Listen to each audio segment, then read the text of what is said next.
بسم اللہ الرحمن الرحیم۔ گمنام ہیرو کے معزز ناظرین السلام علیکم۔ دوستو لائک ضرور کر دیا کریں، شکریہ۔ آئیے چلتے ہیں کہانی کی طرف۔ میں چاہتا تو اس افسر کے دماغ کو اپنے قابو میں رکھ سکتا تھا، پھر وہ اپنے اعلیٰ افسر کو رپورٹ نہ دیتا، شیبہ سب انسپیکٹر کے دماغ پر قابض ہو کر ہمیں رہا کرنے پر مجبور کر دیتی، مگر ہمارا مقابلہ ہندوستانی پولیس اور انٹیلیجنس سے نہیں تھا۔ ان کے پیچھے ٹیلی پیتھی جاننے والی روزینہ کام کر رہی تھی۔ ہم ایک افسر کو قابو میں کرتے تو وہ دوسرے افسر کو ہمارے خلاف کارروائی پر مجبور کر دیتی۔ میں نے ایک بار پھر ہارپر کے پاس آ کر معلوم کیا، اسے اپنی بہن روزینہ کی طرف سے خفیہ پیغام موصول ہوا تھا کہ وہ انٹرپول کے ہندوستانی رابطہ افسر سے لہجہ بدل کر گفتگو کرے اور اس کے دماغ میں رہ کر انتظار کرے۔ وہ رابطہ افسر بمبئی کی انٹیلیجنس کے ڈائریکٹر جنرل سے گفتگو کرے گا۔ ہارپر اس ڈائریکٹر جنرل کے دماغ میں جگہ بنا کر ہم تک پہنچ سکتا تھا۔ اس کی سوچ بتا رہی تھی کہ اسی طریقہ کار کے مطابق شارپر بھی ہمارے خلاف کارروائی کرنے والے افسروں کے دماغ میں رہے گا۔ میرے اور شیبہ کی گرفتاری کے 100% امکانات تھے، پھر بھلا وہ تینوں بھائی بہن وہاں موجود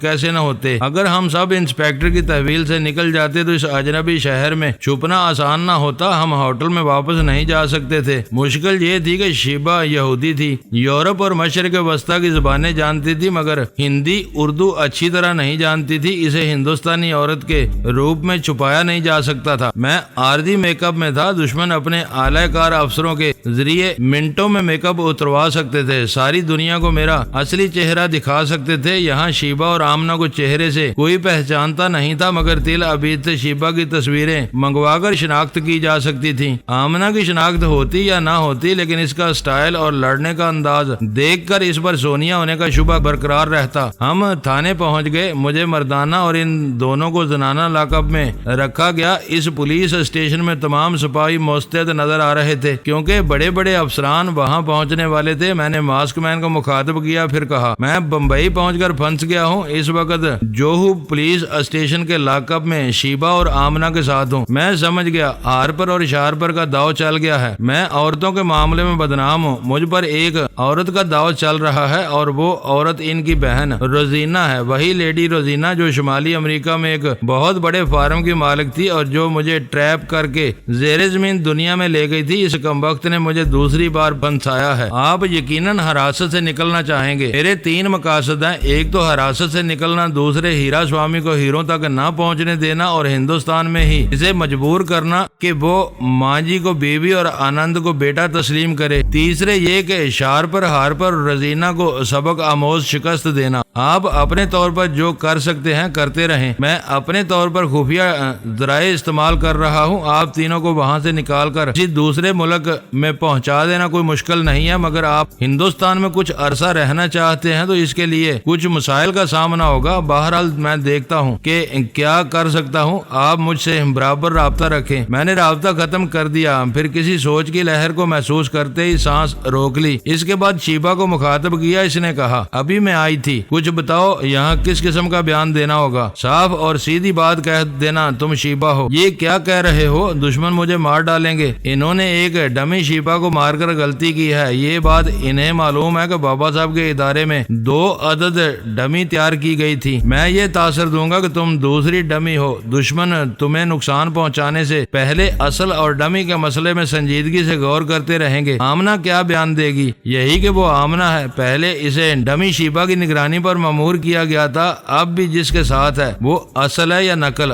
آمنہ یقین سے بیان نہیں دے گی۔ اب تم جاؤ۔ وہ چلی گئی۔ میں نے جناب شیخ الفارس کو اپنے موجودہ حالات سے آگاہ کیا۔ انہوں نے پریشان ہو کر پوچھا یہ اچانک کیسے ہو گیا؟ تم دونوں ٹیلی پیتھی جاننے والے ان کے دام میں آ گئے ہو۔ خدا نخواستہ تمہیں جانی نقصان پہنچا تو ہماری کمر ٹوٹ جائے گی۔ میں کوشش کروں گا ایسا نہ ہو۔ آپ ہماری فکر نہ کریں۔ دشمن یہ بھی تو چاہتے ہیں کہ آپ مختلف سمتوں میں مصروف رہیں اور وہ ادارے میں سرنگ بنا کر داخل ہو جائیں۔ میں ادارے کی حفاظت بخوبی کرتا رہوں گا۔ تمہیں ان حالات میں سونیا، آلہ بی بی اور پومی کی ضرورت ہے۔ میں انہیں بھیج رہا ہوں۔ دشمن یہی چاہتے ہیں وہ تینوں وہاں سے نکل جائیں۔ آپ ہم سے زیادہ تجربہ کار ہیں۔ ہیں پلیز انہیں ادارے میں رہنے دیں، اگر زیادہ مشکلات کا سامنا ہوا تو میں اعلیٰ بی بی کو بلاؤں گا، یہاں ہاتھا پائی کرنے اور ایکشن میں رہنے کے لیے میں اور آمنہ کافی ہیں، البتہ اعلیٰ بی بی کی حاضر دماغی کام آ سکتی ہے، میں پھر آپ سے رابطہ قائم کروں گا۔ میں دماغی طور پر حوالات میں حاضر ہو گیا، اس پولیس اسٹیشن کا نقشہ ہی بدل گیا تھا، معلوم ہوتا تھا کہ بمبئی کی پوری پولیس فورس آ گئی ہے، تھانے کو چاروں طرف سے مسلح سپاہیوں نے گھیر لیا تھا، کسی کو نہ آنے کی اجازت تھی اور نہ کوئی تلاشی دیے بغیر باہر جا سکتا تھا۔ جو سب انسپیکٹر مجھے گرفتار کر کے لایا تھا اسے میرے سامنے سے ہٹا دیا گیا تھا، اب ایسے افسران اور سپاہی لائے جا رہے تھے جو گونگے بنے ہوئے تھے۔ ڈائریکٹر جنرل اپنے ماتحت عملے اور سپاہیوں کے ساتھ وہاں پہنچ گیا تھا۔ میرا اور شیبہ کا سامنا کرنے سے پہلے وہ لوگ ایک کمرے میں بیٹھ گئے تھے، آپس میں مشورے کر رہے تھے۔ جس انٹیلیجنس آفیسر نے ڈائریکٹر جنرل کو میری گرفتاری کی خوشخبری سنائی تھی اس کا نام راما راؤ تھا۔ اس کے سینئر آفیسر نے پوچھا، مسٹر راما راؤ تمہیں کیسے پتا چلا کہ ان گرفتار ہونے والوں میں شیبہ اور فرحاد ہو سکتے ہیں؟ میرے اندر ایک آواز ابھرتی تھی جو مجھے مجبور کرتی تھی کہ سمندر کے ساحل پر جا کر 3 ایسے غیر ملکیوں کو گرفتار کرنا ہے جن میں سے ایک مرد اور 2 اور ہوں گی، لہٰذا میں نے ایسا کیا ہے۔ What naan sense! کیا تمہارے دماغ میں کوئی بھی خیال پیدا ہوگا تو تم اس پر عمل کرو گے اور ہمیں یہاں تک دوڑاتے رہو گے؟ نو سر، وہ آواز جو میرے دماغ میں ابھرتی ہے وہ آپ کے دماغ میں بھی آ رہی ہے، آپ اسے سن سکتے ہیں۔ دوسرے لمحے ان 3 بہن بھائیوں میں سے کوئی ایک ڈائریکٹر جنرل کے لہجے میں بول رہا تھا، میں تمہاری ہی سوچ میں بول رہا ہوں، تمہیں یقین نہیں آئے گا، یقین دلانے کے لیے فرحاد کا طریقہ کار اختیار کرتا ہوں، تم فیصلہ کر لو، اپنی جگہ سے نہیں اٹھو گے مگر میں تمہیں اٹھا دوں گا، تم اپنا سگار سلگاؤ گے، ایک کش لوگے، اس کے بعد اپنی کرسی پر بیٹھ سکو گے۔ ڈائریکٹر جنرل نے اپنے سامنے بیٹھے ہوئے افسران کو گھور کر دیکھتے ہوئے کہا، مجھے میری سوچ میں کچھ ایسی باتیں سنائی دے رہی ہیں ان پر یقین نہیں آ رہا ہے، ویسے میں کوشش کرتا ہوں، تم سب دیکھتے رہو، میں اپنی جگہ سے نہیں اٹھوں گا۔ وہ اپنی کرسی پر جم کر بیٹھا رہا، پھر اچانک ہی بے اختیار کھڑا ہو گیا، سگار نکال کر اس کے سرے کو دانتوں سے چبا کر ایک طرف تھوک دیا، اس کے بعد ہونٹوں میں دبا کر لائٹر کے ذریعے سلگانے لگا، پھر اس نے ایک کش لیا، اس کے بعد آرام سے بیٹھ گیا۔ تب وہ اپنے ہوش میں آیا، چونک کر اپنے ہاتھ میں سگار کو دیکھنے لگا۔ آفیسر راما راؤ نے کہا، جناب اس نامعلوم شخص نے آپ کے دماغ میں جو کہا تھا وہی آپ نے کیا ہے، اب تو یقین کر لیجئے۔ ہاں یقین کر رہا ہوں، مگر دوسرا سوال پیدا ہوتا ہے کہ یہ دماغ میں آ کر بولنے والا فرحاد نہیں ہو سکتا، اگر فرحاد ہوگا تو خود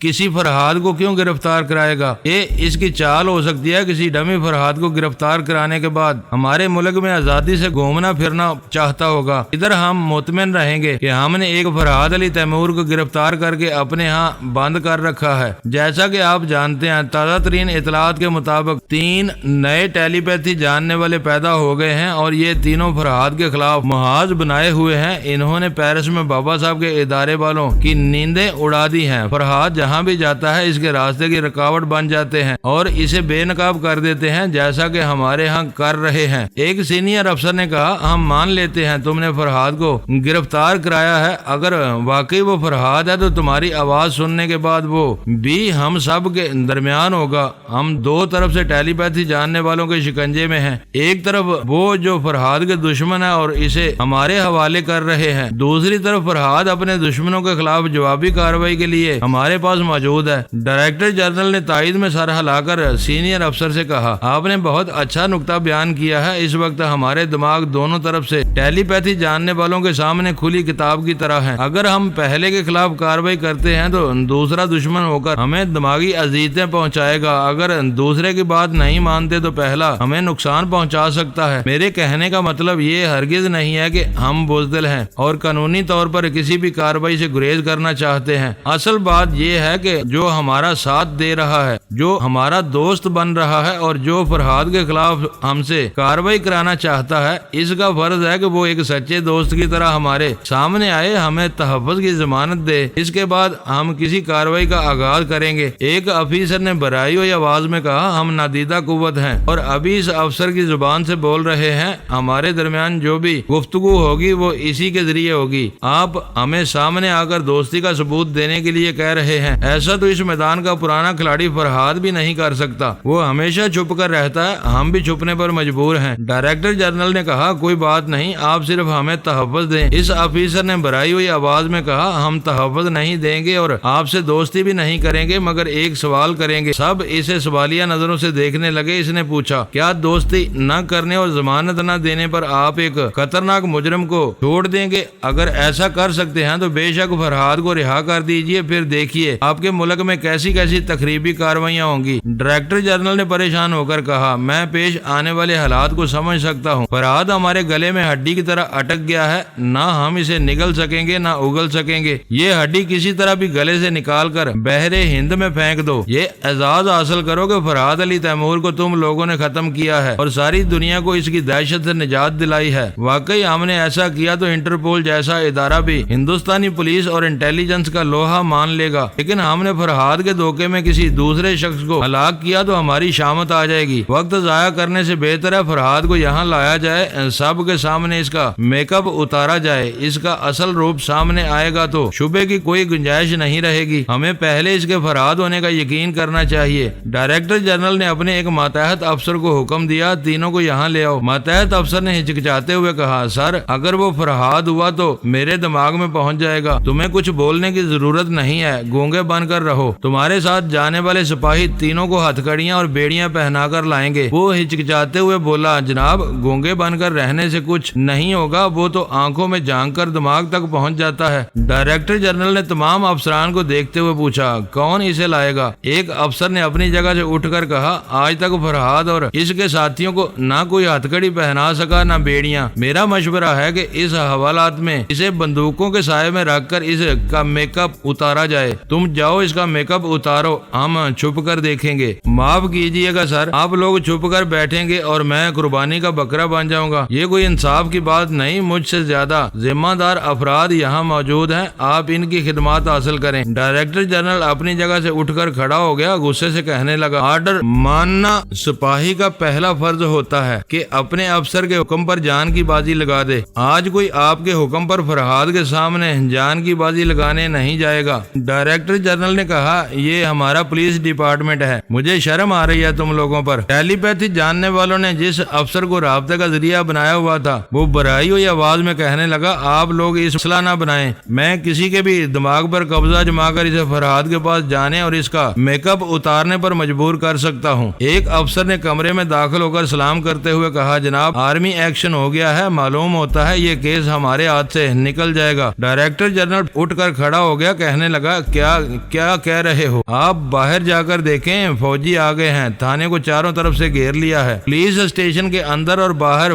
بھاری بھرکم فوجی بوٹوں کی آوازیں گونج رہی تھی۔ پھر دو افسران ڈائریکٹر جنرل کے سامنے آ کر کھڑے ہو گئے۔ ایک نے کہا، میں اپنی آواز سنا رہا ہوں اور یہ حکم نامہ پیش کر رہا ہوں، ان قیدیوں میں فرحاد ہے یا نہیں، اس کی تصدیق ہم کریں گے اور نہایت خفیہ طریقے سے کریں گے۔ یہ کیس اب ملٹری انٹیلیجنس کے ہاتھ میں ہے۔ انٹیلیجنس کے ڈائریکٹر کو صبحگی کا احساس ہو رہا تھا، اتنا بڑا کیس ہاتھ سے لے لیا گیا تھا، لیکن وہ اندر ہی اندر خوش بھی تھا۔ اسے ٹیلی پیتھی کے عذاب سے نجات مل رہی تھی۔ میں اس ملٹری آفیسر کے دماغ میں پہنچ گیا، مجھے یقین تھا دوسرے ٹیلی پیتھی جاننے والے بھی اس کے دماغ میں پہنچ گئے ہوں گے اور اس کے ذریعے معلوم کرنا چاہتے ہوں گے کہ یہ فوجی ہم تینوں کو کہاں لے جائیں گے اور ہمیں کہاں رکھا جائے گا۔ مجھے شیبا کو اور آمنہ کو چاروں طرف سے مسلح فوجیوں نے گھیر لیا تھا، جدید طرز کی رائفلیں ہماری طرف اٹھی ہوئی تھی، ہمیں اس طرح گھیر کر پولیس اسٹیشن سے باہر لایا جا رہا تھا۔ اس وقت رات ہو چکی تھی، باہر بجلی کی روشنی تھی مگر اندھیرا بھی تھا، دور تک فوجی گاڑیاں دکھائی دے رہی تھی۔ ہمیں ایک ایسی گاڑی میں بٹھایا گیا جس کا پچھلا حصہ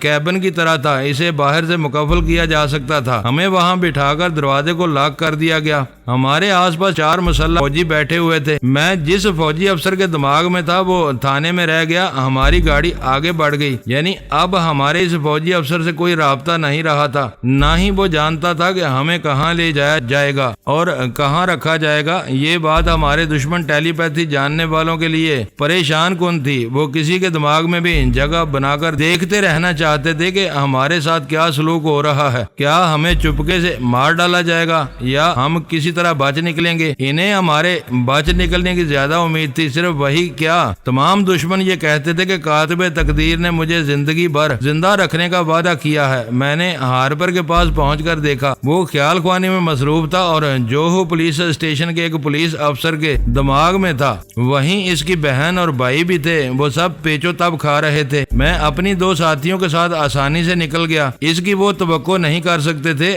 اب میں زندہ رہوں گا یا مر جاؤں گا، یہ تو بعد کی بات تھی، مگر میرا ہاتھ سے نکل جانا ان کی بدترین ناکامی تھی۔ ہم گاڑی کے اندر ایک دوسرے کے سامنے بیٹھے ہوئے تھے، میں سوچ رہا تھا، شیبہ اور آمنہ مجھے دیکھ رہی تھی۔ شیبہ نے سوچ کے ذریعے مخاطب کیا، میں نے سانس روک لی، پھر اس کے دماغ میں پہنچ کر پوچھا، کیا ابھی تم آئی تھی؟ ہاں پوچھ رہی ہوں، کس سوچ میں ڈوب گئے ہو؟ کیا بہت فکر مند ہو؟ ایسی کوئی بات نہیں ہے بھائی دیبے، ہم کم سے کم اس طرح گفتگو نہیں کرنا چاہیے۔ ٹیلی پیتھی جاننے والے مہربان ہماری باتیں سن سکتے ہیں، جب ہم ضرورت محسوس کریں گے تب ایک دوسرے کو مخاطب کریں گے۔ میں نے رابطہ ختم کر دیا، میں دشمنوں کو کچھ دیکھنے سمجھنے کا کوئی موقع نہیں دینا چاہتا تھا، وہ اندھیرے میں تھے، انہیں اندھیرے میں ہی رکھنا مناسب تھا۔ آمنہ کو پتا نہیں تھا کہ میں نے اور شیبہ نے کیا گفتگو کی ہے، اس نے پوچھا، کیا ہم گونگے بنے رہیں گے؟ عورت خاموش رہ کر سب سے بڑا احسان کرتی ہے، میں مانتی ہوں، بڑے زندہ دل ہو، مگر یہ بھی تو سوچو کس طرح کے حالات پیش آئیں گے۔ یہ دنیا کا ہر انسان سوچتا ہے آئندہ کس قسم کے حالات پیش آئیں گے۔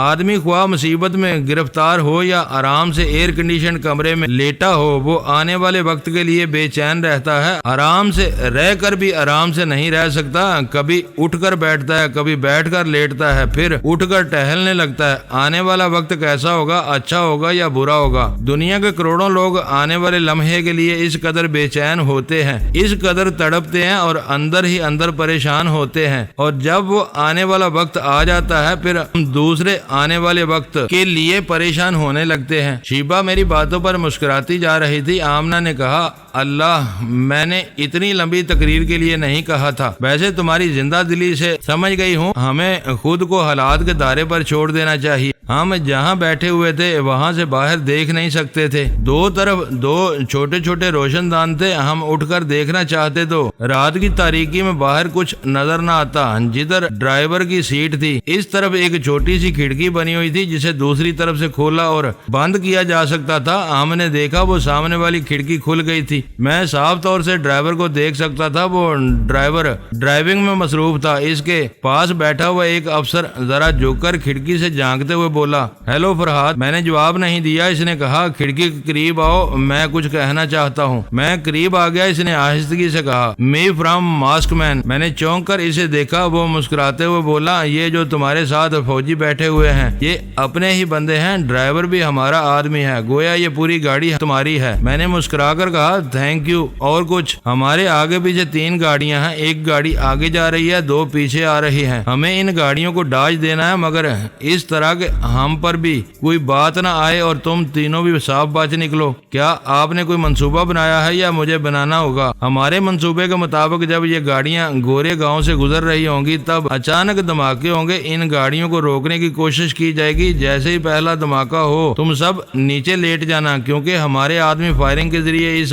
گاڑی کا پچھلا تالا توڑیں گے، پھر آپ لوگوں کو اپنی رہنمائی میں نہیں لے جائیں گے۔ میرا خیال ہے اتنا ہی کافی ہے، مجھے زیادہ نہیں بولنا چاہیے، دشمن ٹیلی پیتھی جاننے والے مجھے ٹریپ کر سکتے ہیں۔ جی ہاں، آپ کا خاموش رہنا بہتر ہوگا۔ اس نے کھڑکی بند کر دی۔ میں نے شیبہ اور آمنہ سے پوچھا، تم سن رہی تھی؟ انہوں نے اسباب میں سر ہلایا، پھر آس پاس بیٹھے ہوئے فوجیوں کو دیکھا، اب وہ دوستانہ انداز میں مسکرا رہے تھے۔ کہاں تو ہم نے خود کو حالات کے دائرے پر چھوڑ دیا تھا اور نڈال سے بیٹھے ہوئے تھے، اور کہاں یہ کہ ہم میں مستعدی اور پھرتی پیدا ہو رہی تھی اور ہم آنے والے آزمائشی لمحات سے بخوبی نمٹ سکتے تھے۔ ایسے وقت خیال خوانی نہیں کی جا سکتی تھی، دشمن پر نظر رکھنا بھی ضروری تھا۔ وہ بہن بھائی ہمارے پاس آنے کی کوشش کر رہے تھے، میں اور شیبہ سانس روک روک کر انہیں بگا رہے تھے، وہ کسی نہ کسی فوجی افسر یا سپاہی تک پہنچنے کی ہر ممکن کوشش کر رہے تھے، اس کے لیے بڑے بڑے ذرائع بھی استعمال کر رہے تھے۔ شارپر نے اسرائیلی ملٹری انٹیلیجنس والوں کو اپنی دوستی کا واسطہ دے کر بھارتی ملٹری انٹیلیجنس والوں سے رابطہ قائم کیا تھا۔ وہ 2 اہم باتیں معلوم کرنا چاہتے تھے، ہمیں کہاں پہنچایا جائے گا اور ہمارے ساتھ کیا سلوک کیا کیا جائے گا۔ بھارتی انٹیلیجنس کے اعلیٰ افسر نے جواب دیا تھا، ابھی یہ معلوم نہیں ہوا ہے کہ فرحاد ہماری حراست میں ہے، جب ثابت ہوگا تب ہم فیصلہ کریں گے کہ اسے گولی مار کر نقصان میں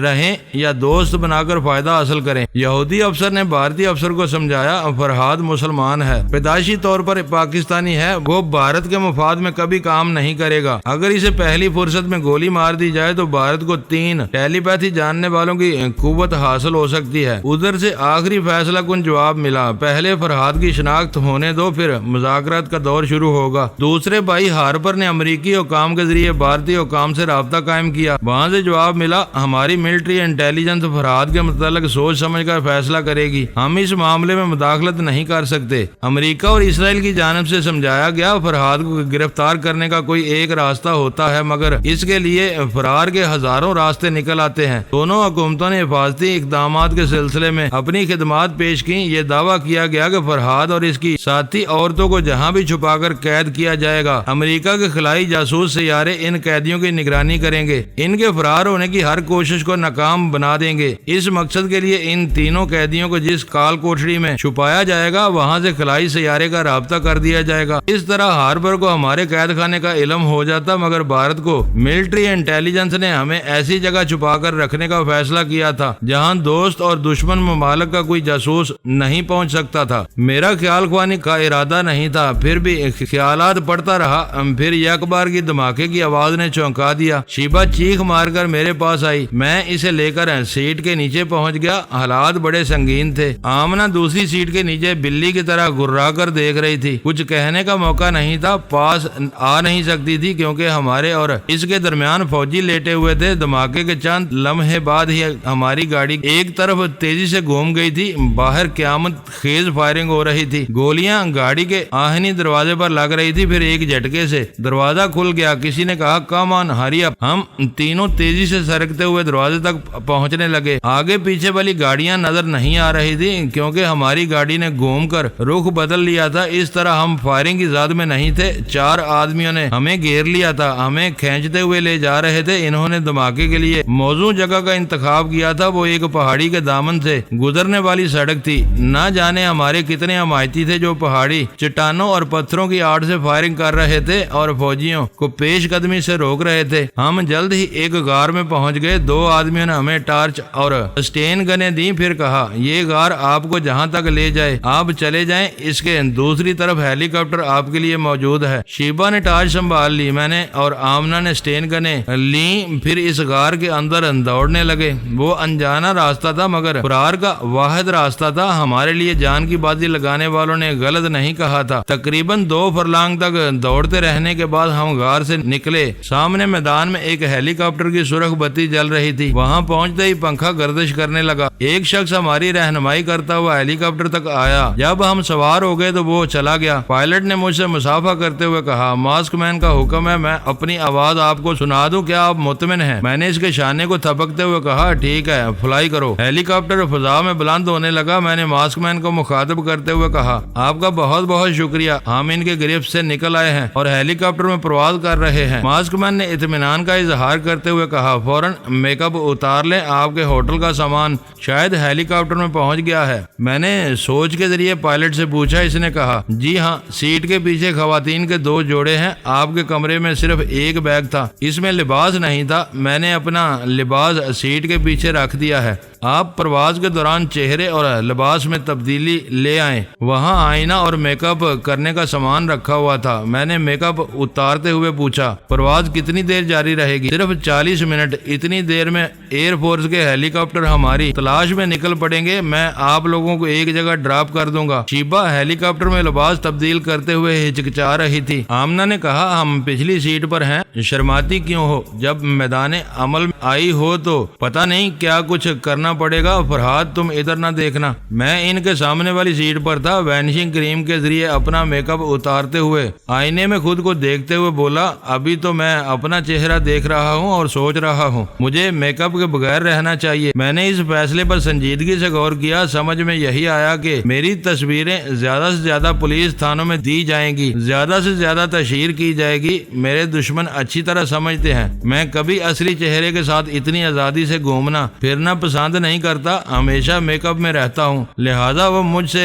کسی بہروپ ہی کی توقع کرتے ہیں۔ پائلٹ نے بتایا ہم ایک پسماندہ علاقے میں پہنچ رہے ہیں۔ اس اعتبار سے شیبہ اور آمنہ نے چہرے پر کوئی میک اپ نہیں کیا، میں پیچھے مڑ کر دیکھ نہیں سکتا تھا۔ بعد میں دیکھا تو آمنہ نے پوری طرح لباس بدل لیا تھا، لیکن شیبہ بہت شرما رہی تھی۔ اس نے پیٹی کوٹ نہیں اتارا، صرف اوپر کا بلاؤز تبدیل کیا تھا۔ میں نے اسے دیکھتے ہوئے کہا ہم کسی گاؤں دیہات میں پہنچنے والے ہیں، تم اسکرٹ اور بلاؤز میں جاؤ گی تو تماشا بن جاؤ گی، سبھی تمہیں دیکھنے کے لیے گھروں سے نکل آئیں گے۔ وہ بے بسی سے بولی میں کیا کروں، مجھے ساری پہننا نہیں آتی۔ آمنہ نے تو بڑے مزے سے پہن لی ہے۔ بھائی یہاں گاگرا چولی چنریا ہے، یہ تو پہن سکتی ہو، اسے پہن کر کیا ہوگا، میں تو چہرے سے غیر ملکی لگتی ہوں، میں میک اپ کے ذریعے تمہیں دیسی عورت بنا سکتا ہوں۔ اب 10 منٹ رہ گئے تھے، نہ وہ لباس تبدیل کر سکتی تھی، نہ ہی میں میک اپ کے ذریعے اس کا حلیہ بدل سکتا تھا۔ ہیلی کاپٹر ایک جگہ اتر رہا تھا، میں نے کھڑکی سے دیکھا نیچے کئی ٹارچ کی روشنیاں جل بجھ رہی تھی، سرچ لائٹ آن ہو گئی تھی۔ اس روشنی میں ہیلی کاپٹر اتر چکا تھا۔ میں نے